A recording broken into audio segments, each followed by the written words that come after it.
Hello friends, in this video we are going to see how can you create the insertion of data using PHP and MySQL database. So without wasting any time, let's just go on to the project. First of all, you need to go onto the website. It is actually the repository of my account at GitHub. You have to download the contact form on which you have to work on. You just have to click the green button and click download zip in order to download the entire code of that front end form. So after downloading the repository, the zip will be exist in your download folder. You just have to extract that folder, go into that. This is the folder that you need to rename. You will have to rename it anything, but I am going to write here as insertion as a name of folder. So just copy that folder and go into the local disk where the XAMPP exists. Inside XAMPP you will find htdocs, and inside htdocs you have to paste that folder here. Just remove the php.php file because it will not work. It is useless in this project. Just write cmd on the top bar, and inside cmd you have to write code dot in order to open the Visual Studio Code.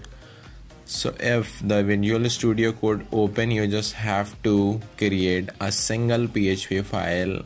First you have to rename the index.html, just removing the .html extension and replace it with .php in order to create this file as PHP file. Okay,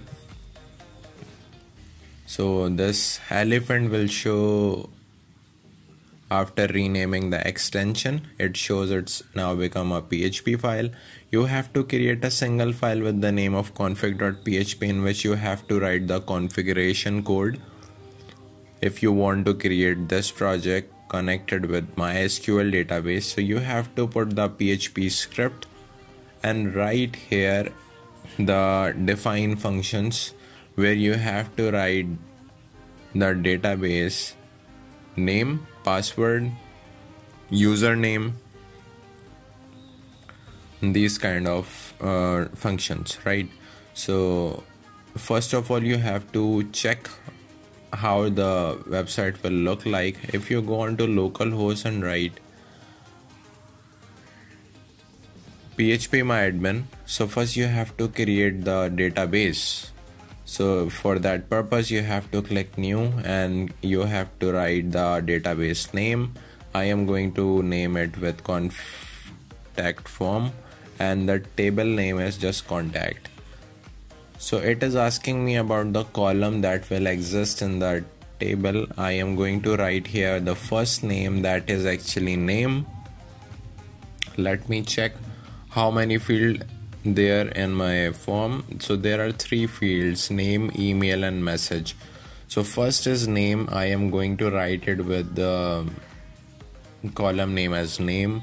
Second is email, and third is message. Now you have to select the type as text because all of these things are text. You can write variable character as well, but text is more efficient to work with. So you have to give the length. I am giving the 20 character as length for each column.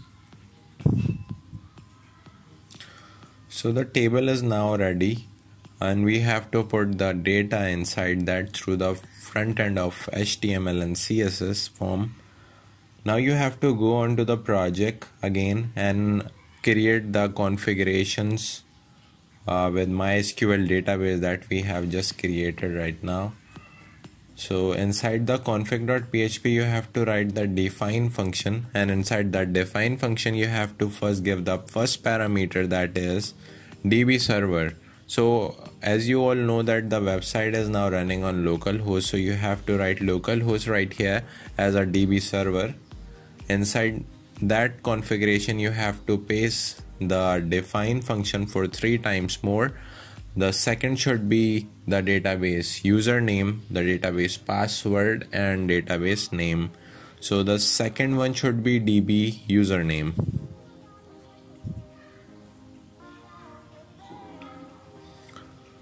Alright, so the username is none but root, so you have to write root in the second parameter of that define function. There is no password for the database, so you just have to leave it blank as the empty quotations right here. And in the fourth define function, you have to write database name and give the database name right here, like this, contact, right? Contact form. So as you can see, the database name is contact form and the table name is contact. So I just wrote contact form inside that DB name. Alright, so you have created the 4 define function. Now you have to create a variable in order to connect the database with MySQL. So here you have to write the MySQL connect function to call those 4 variables that are created on line number 3 to 6. First you have to pass the DB server. The second one should be DB username, third should be password, and fourth should be DB name. Just write all 4 variables that are listed above inside the parameter at line number 8. And after all, these are the lines through which configuration of PHP file connection is created with MySQL database. So if we want to check whether the connection is built successfully or not, so you can write the condition. So first condition is if the connection is all true, so you can print the statement as true. And if there is any issue, the connection is not being established, so it will just print the line that is echo false. So it will show us that the connection is not built. Okay, go on to the index.php and you have to call the config.php file inside index.php. Just write PHP script right here and pass the keyword that is required once and write the file name, that is config.php. This is the easiest way. You can just import all the code of config.php in index.php. So let's check how the website looks like. If you will write localhost / folder name, that is actually insertion.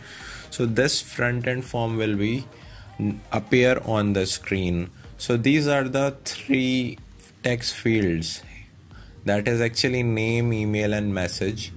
So now the thing that is important right here to do right now is to write a code for insertion of data. So inside the form we have 3 inputs, that is actually name, email and message. So we have to create some variable and pass it into the insertion query for SQL to insert the data that will be collected from the front end form that the user will give at a runtime. So for that purpose you have to create a condition first, where you have to write if is set $_request and submit. Submit is actually the input button through which the data will be sent or post. So inside the block of if statement you have to create a first variable with the name of \name is equals to $_request, and here you have to write the name of input field. So as you can see on the line 26 input, after the input there is an attribute with the name of name, and inside that attribute the quotation is name I have passed in line number 7. So similarly we have to pass the email also. So email is written on 29 as an attribute of input tag. So you have to pass on 8th line, and as well for the message you have to do the same, and you can just put the message right here. Alright, so the variable has been created. Now you have to create another variable where you have to write the query for insertion into the database. So you will have to write insert into the table name is actually contact. As you can see the table is showing as the name with contact, so you have to pass contact right here. and now you have to create circular brackets where you have to pass the column name that you have created in the database as a column.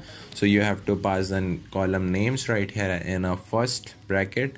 After that you have to write the values. So values will be taken from the line 7 to 9. So first you have to pass the name, email and message.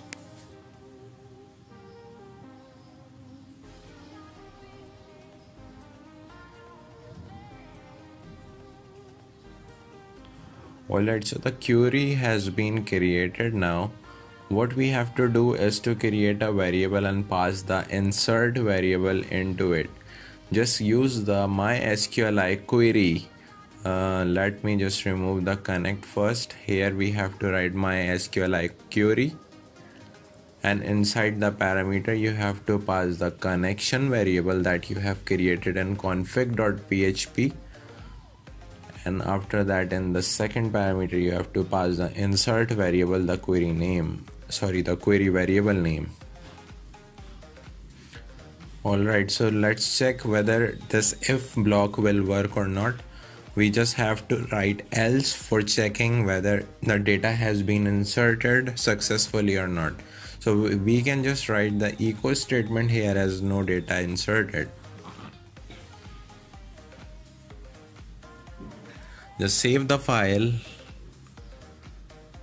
go onto the Chrome to check whether it is working or not. Just press enter, and I guess it is not working right now. Let me check here. The name is Tahazam and the email is mohammadtahazam@gmail.com, and you can write any of the message like hi, this is Taha. On clicking the send button, it is showing me the message that is actually no data inserted. There is some error right there in the code. We have to just troubleshoot the issue, that why is it not working. I guess all the names are correct in the code that we have written in the query.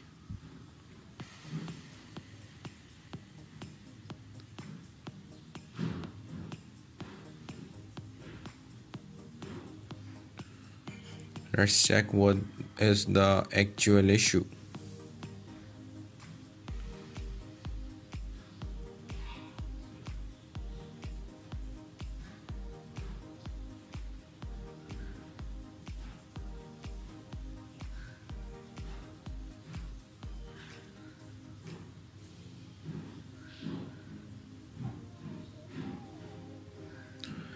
Each and everything looks good. Just scrolling down the page onto the HTML text, let me check whether all the thing is correct. So action should be insert.php because we have deleted that file at the start. At the beginning we have removed the php.php. Maybe this is the issue. Let me check first the data has been inserted or not. Let's check again. Let's just pass the dummy variable, the email name and the message. Just print send. The data has not been inserted again. There is an issue that is actually very critical. The issue will be very simple, but we are just checking where it is creating an issue.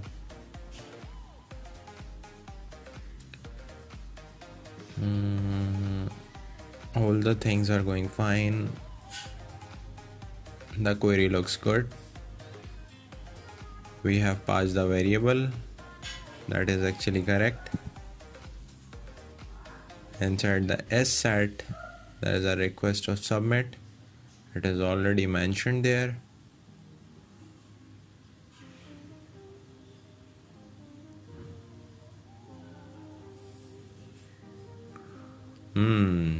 We haven't passed an attribute of a name at the submit tag, so we have to pass submit as a name. We have just missed that attribute.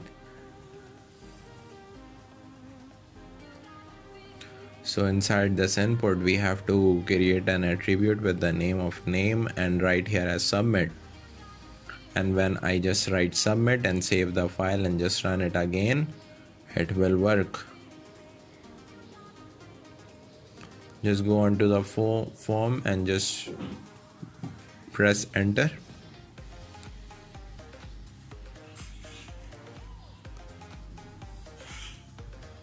Alright, just pass the dummy text right here, just press submit and just check the table and the data has been inserted successfully. So this is how easily you can just insert the data into the database of MySQL using PHP. If you like this video, so please hit the like button and subscribe this channel, because we are going to create a next video on update the record, retrieving the record and deletion of record. So we are just going to create all the CRUD statements of database, create, update, delete and insert that we have already created in the first session. So just connect it and stay tuned and subscribe the channel Tuition Tonight. Thank you.